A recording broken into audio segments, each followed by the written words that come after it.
Hi, this is James from Tabletop Gaming Guild, and today I'm going to show you how to play Aldarra by Sordain Publishing. This is a 2 to 4 massive 4X game. We're going to be playing in a futuristic world there where you're going to be running these flying pirate ships and trying to control as much land as possible to gain victory points to win the game. Let's go ahead down to the table here, and I'm going to show you how to play Aldarra.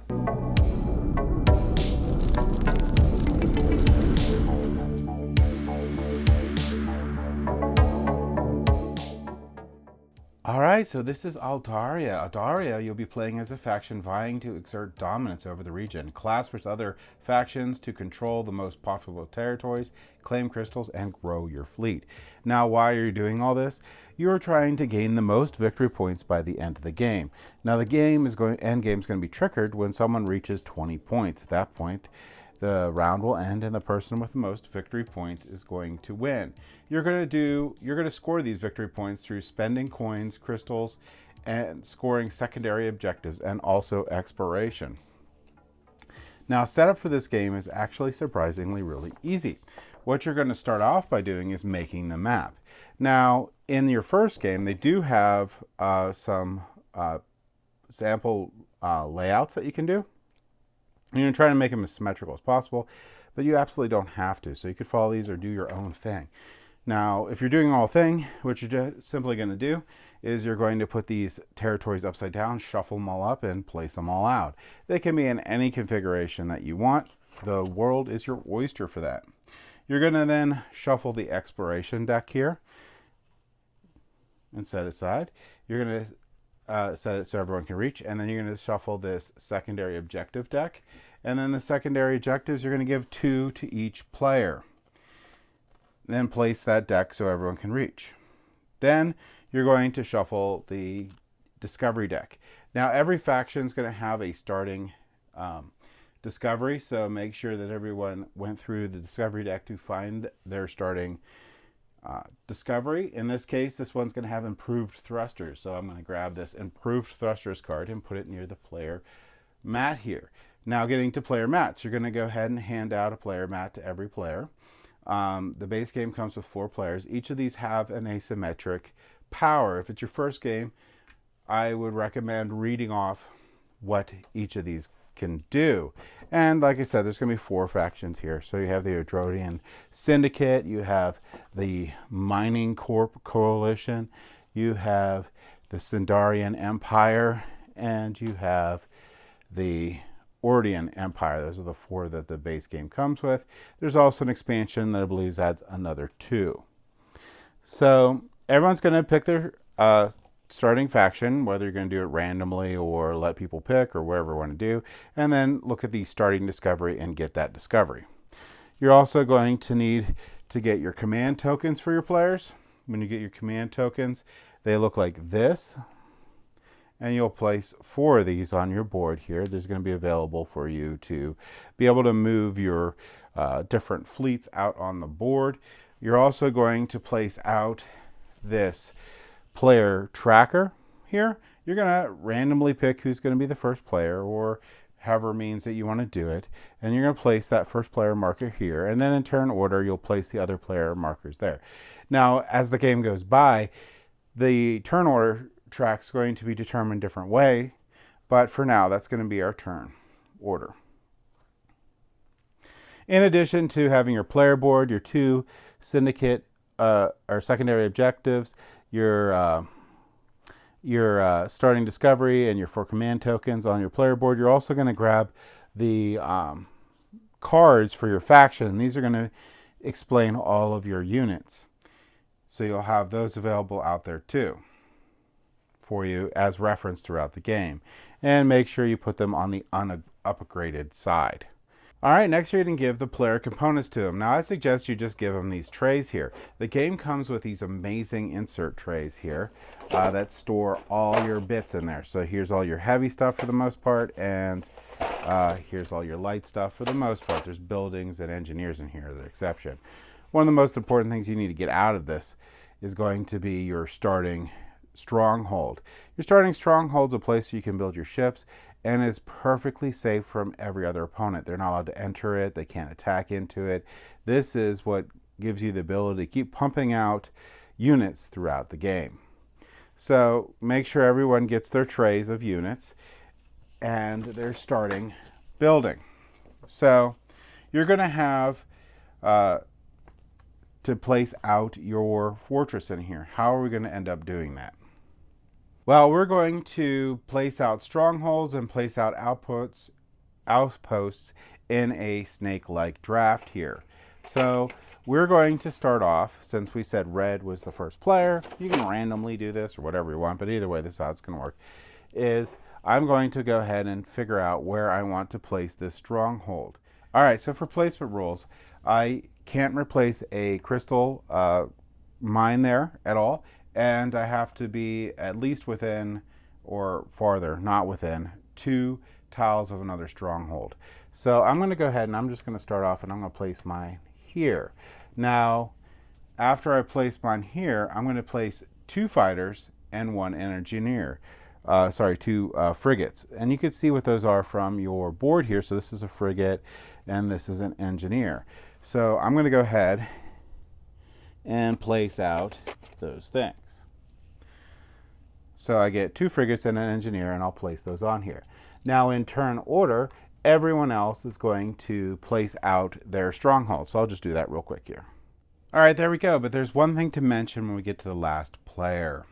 Now, if you're the last player, your stronghold, you may choose a tile within 2 tiles of another stronghold. So I can actually break some of the restrictions if I'm the last player. In addition to that, we're going to do a snake draft. So that last player is going to place an outpost, starting with the player who placed a stronghold last and proceeding in reverse order. Each player chooses an unoccupied tile on their in which to place their outpost. You may not place your outpost on a crystal deposit. Place an outpost, 1 frigate, and 1 engineer on the chosen tile. So these are going to be your outposts, and then you also have fortresses that you could do later. Outposts and fortresses have different things that they can do, so they're important for their placement. So I'm going to place an outpost here. The yellow player is the last player. I'm going to place 1 frigate, 1 engineer, and 1 outpost in my chosen location here. So I'm going to go ahead and I want to try to stay near my guy here. So I'm going to go ahead and place 1 here. And then we're going to go in reverse turn order and put the rest out. So I'm going to do that right now. All right, that's it. That's literally all you have to do for setup. I've played a lot of 4X games, and a lot of times the setup takes a really long time. This game, thankfully, the setup doesn't take very long at all, and you're ready to get into the game here. Now, the game's going to be played over 3 phases each round. You're going to have the preparation phase, you're going to have the expansion phase, and you're going to have the management phase. Now, in the preparation phase, you would determine turn order. Now, I'm going to explain that, but on the first round of the game, you skip this because you will maintain this turn order until the next round. But starting with a player with the fewest victory points, so as the game goes by, we're going to have some victory points here. And starting with a player who has the fewest victory points, they're going to go into the first place.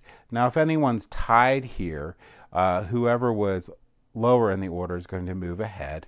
And then we're going to have our new turn order. So that's how you pick turn order at the beginning of each round in the determine turn order phase. Now, remember, though, during your first round, you've already selected during the arrival your turn order. So, which is the part where we're placing out our outposts and strongholds.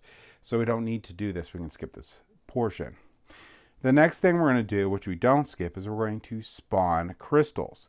So when we spawn crystals, we're going to take each of these locations here that can make crystals, and we're going to place a crystal out of there. The next thing we're going to do is we're going to roll some dice here to see how many more crystals we're going to place out. So we're going to roll 2 blue dice here. And we're going to get a number here. So we have 5. These numbers go from 0 to 3, and they have an exploding die on here. But that's for combat. So now we have 5 crystals. Now in turn order here, we're going to place out these crystals. there's some rules for this. You may not place a crystal on a stronghold. You may not place a crystal adjacent to your stronghold. You may not place a crystal where there is already a crystal. And you may not place a crystal in a territory units belonging to any player. Now, there's an exception for this. As we're placing these crystals out, if there's no legal place to place these crystals, sorry, I can't place them next to my stronghold. If there's no legal place to place these crystals on your turn, you're going to have to place the crystal with one of your opponent's units, so they will gain the crystal. And that's going to be spawning crystal. And that's it for the preparation phase. That's the beginning of the round, and now you're really into the meat of the game, which is going to be the expansion phase.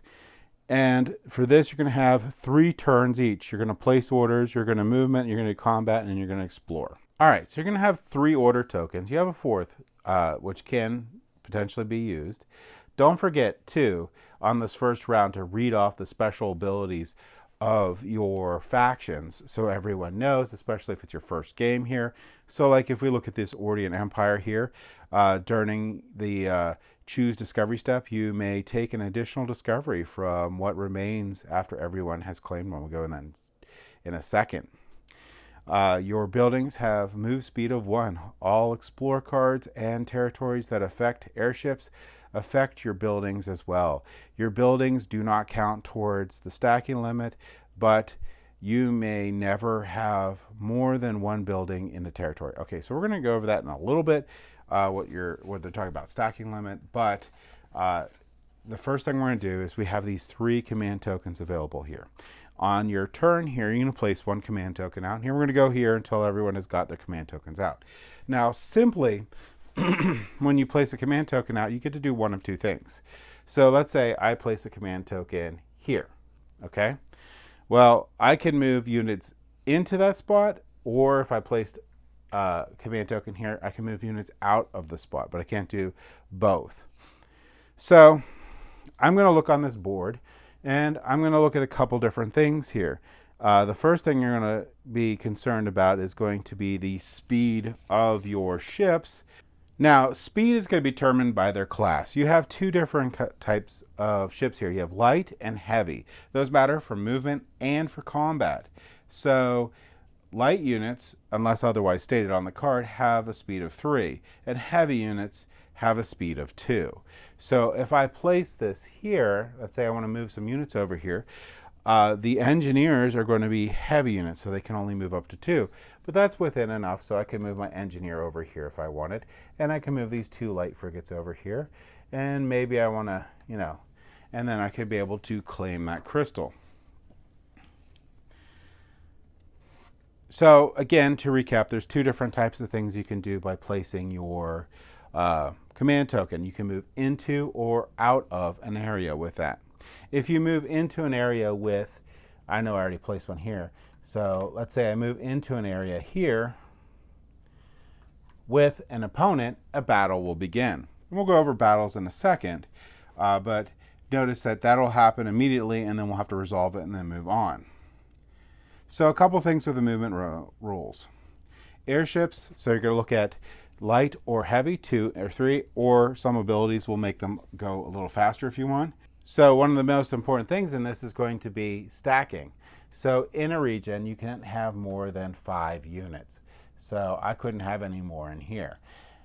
For stacking, the outposts and fortresses don't count towards that, but you can only have 1 building in any location. So you have to watch that too. And this stacking limit only applies to your own units. You may not move through a territory containing enemy units. If your territory containing enemy units, you must stop on it. And also, there's these mountains. If you go into a mountain, you have to stop on the mountain too. In addition to that, you can't go through any other player's strongholds at any point. Even if there's no units in it, you can't go through it. Crystals in this game are stationary and cannot be carried by units. They are mined during the mine step. Management phase, so we'll have to have units there to be able to mine it and have control. And that's how we're going to pick up our crystals. So I moved into that area, but I don't get it until the management phase, which is going to be the next phase.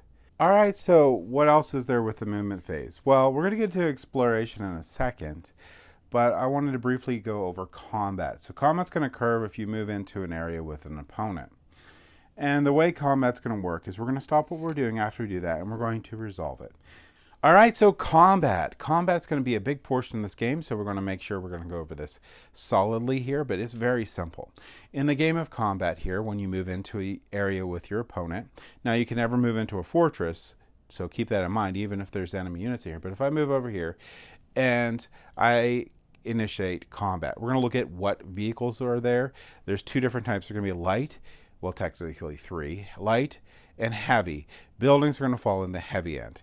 Light ships fire first, and then heavy and buildings fire second. Now, the light ships in this case are going to be two frigates. If you look at the frigates here, you're going to see what they roll. In this case, it's going to be a green die. Now, green dice can only roll up to the maximum of 1, and they have a lot of zeros on it. Red die can roll up to a maximum of 2, and they have some zeros on it. And the blue die can roll up to the maximum of 3 and have a 0 on it. So that's how the dice scale up. In this case, we have two frigates out there, and they're going to each roll. Each player is going to roll for the frigate. Now, you could roll a 0, which is no damage. You can roll a 1, which is 1. I ended up rolling a exploding die here. So I will have done 1 damage at least, and I'm going to re-roll it again. And let's say I rolled a 1. So that means that I would do 2 damage. So how does that work? Well, if you look at the cards here, they're going to have an armor value on here. In order to destroy a ship, I have to exceed or match the armor value. So I could destroy their frigate here. They have also an outpost I could not destroy. If I did 2 damage to this, they would just fall off. I could destroy the frigate, which has 2, which is what I'm going to do. Or I mean the engineer. I'm going to go ahead and destroy their engineer. Now you would say, okay, well, the only heavy vehicle left there is my engineer. However, the outpost also gets to fight. And in this case, the outpost is going to be able to roll a red die, which is better. So they'll roll a red die, and for my engineer here, it says I can roll a green die. So they'll roll a red and I'll roll a green. I got a 1, they got a 0 again. So my 1 affects nothing here because I can't do enough damage. Oh, I can destroy their frigate because they had their frigate left. But I can't touch this outpost. So now, as the attacker, I get to make a decision. Do I go into another round of combat or I retreat? Now, the attacker picks first, and when you retreat, you go into an open area or one that you control. So I could go over here if I wanted to, if I wanted to retreat. If I didn't want to retreat, the opponent can't retreat because they have the tower, the outpost there, sorry. Now, the problem is that outpost takes 3 damage before I can destroy it, and I'll probably just end up losing units until, I can either be super lucky, which is probably not going to happen because they're both green die. I actually can't be super lucky, so I can't defeat. I could get the exploding die, I guess, but that would be crazy. So best thing to do would be retreat. Now, that would end combat. However, if the attacking player remained in the area when the combat was over, they would gain a victory point. So you just mark them up on the victory point track. If the defending player is the remaining player there, like in this case, they don't get anything, but they have rebuffed the attacker. So it's worth that in general. And that's how combat works. The last thing you can do is explore. So when you explore, you can place a token, explore token, in that tile if there's no other explore token in that tile. If that's the case, you can draw an explore card. There's going to be 2 types of explore cards here. There's going to be, let's find one, ones that say hold. If that's the case, you put it back in your hand and you hold on to it. If they don't have that, you play them immediately. Like this one here says, draw 2 explorer cards, choose one, and resolve and discard the other card. All right. So there's all these different explore cards that you could get, and they're all good. So you always want to try to be able to explore if possible because it always gives you good things. Now, a limit on explore cards is you can only have 5 explore cards at most in your hand. Now, we're going to continue on to this expansion phase here until everyone has put out all 3 of their command tokens. After that, we're going to move on to the management phase. Here, the management phase is going to have mine, buy victory points, check win conditions, draw secondary objectives, and choose discoveries, and then build. All right, so for mine, you're going to first collect 10 coins for your stronghold, so you'll always get 10 coins. You're going to collect coins for each territory you control that can be mined. The number of coins mined is determined by the territory. So if you have a forest, that's going to be 1 for you there. If you have a copper deposit, that's going to be 1. If silver deposits are going to be 2, and gold deposits are going to be 3. Having more than 1 unit in territory has no effect on this. It's just if you control it. So if you have the most and you are basically, you'll never have an opponent in it, really. So collecting all crystals in territories in which you have units too. So if you have, all the crystals that are on the board, if you have units there, you'll be able to collect those crystals. The next thing you can do is buy victory points. So you can buy a single victory point for, and you can only pick one of these 4 options. 3 crystals will give you 1 victory point. 5 crystals will give you 3 victory points. You could do 10 coins for 1 victory point, or 20 coins for 3 victory points. So the max you can get in victory points in this section is going to be 3 victory points. All right, then you're going to check the win condition. Did anyone hit 20 points? If so, the game is over, and proceed immediately to the end game. So the game ends in the management phase. You could then draw secondary objectives in turn order. Each person chooses one of the following: draw a secondary objective from the card deck, or discard any number of secondary objective cards in your hand and draw that many new ones from the deck. If you meet the requirements, you may claim a secondary objective immediately upon drawing it, but if you do not, draw another card to replace it. Reaching 20 victory points, this step does not cause the game to end until the check condition of the next management step. So all these objectives are going to have different things that you can get. At any point in the game at all that you meet these, you immediately claim them. However, in this part, when you're drawing objective cards, secondary objective cards, that won't end the game if we hit 20. It won't end until the end of the next round there. Now I'm going to go ahead and choose discoveries here. So we're going to place out discoveries equal to the number of the players here. And each player is going to, in turn order, grab one of these up. They can't pick one that has that they already have. If they already have, if there's no available ones for them to pick up, they will draw from this deck until they find one that they don't have.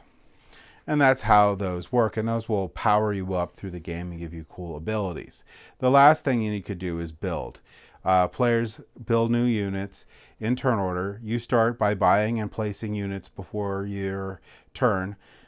Do not need to commit these decisions until after the players before you in the turn has declared their finished building. So in turn order, basically, you're going to build all your units in here. The cost for building your units is going to be down here. So these strongholds are going to cost 4. You have to remember you have a stacking limit of 5 airships per territory. That doesn't include buildings, but you're only allowed 1 building per area. You cannot build units at an outpost during the same build. So I can't build an outpost and then build at the outpost. And that actually brings up an important point. An outpost can be built only where you have an engineer. So if I have an engineer out on the board here, like I do right here, I could build an outpost out there. Fortresses are built by players by the cost of the fortress by replacing an outpost in a territory. You may have at least 1 engineer on the territory you are building the fortress on, so I have to have an engineer there. All right, so where can we place these airships that we bought? Well, you can build up to 5 in your stronghold, and 2 at each fortress, and build up to 2 engineers at each outpost. So fortress will let me have normal ships. Outposts really only let me produce engineers, and my stronghold can let me produce anything. Now, again, those limits going to be up to 5. All right, that's it. That's going to be how you're going to be playing Aldarra. Now, you're going to be keep on going until someone gets to 20 points, and at the management phase there, the game's going to end. If you get 20 points during the management phase after the check, you're still going to do another round of play. All right, so at the game end, how are we going to determine a winner? Well, the game ends if any player has had 20 points during that check. The player with the most victory points win. If there's a tie, the tied player earliest in the turn order track will then be the winner. So there's no ties in Aldarra. And that's it. That's going to be how you're going to play the game. So that's it. That's going to be how you're going to be playing Aldarra. This game, as you can see, has an amazing component qualities. The miniatures are amazing. The insert's amazing. And the card quality is amazing. Asymmetric powers for the characters are really fun. So I hope this gives you an idea of whether you like this game. For myself, there's a lot to love for this game. I really enjoy 4X games. If you like 4X games, this one might be up your alley. But if you like what we do, please like and subscribe. It helps us out a lot. It lets us get out more content. It helps us get better equipment and all that fun stuff. However, either way, I hope you all have a great day, and thank you for watching.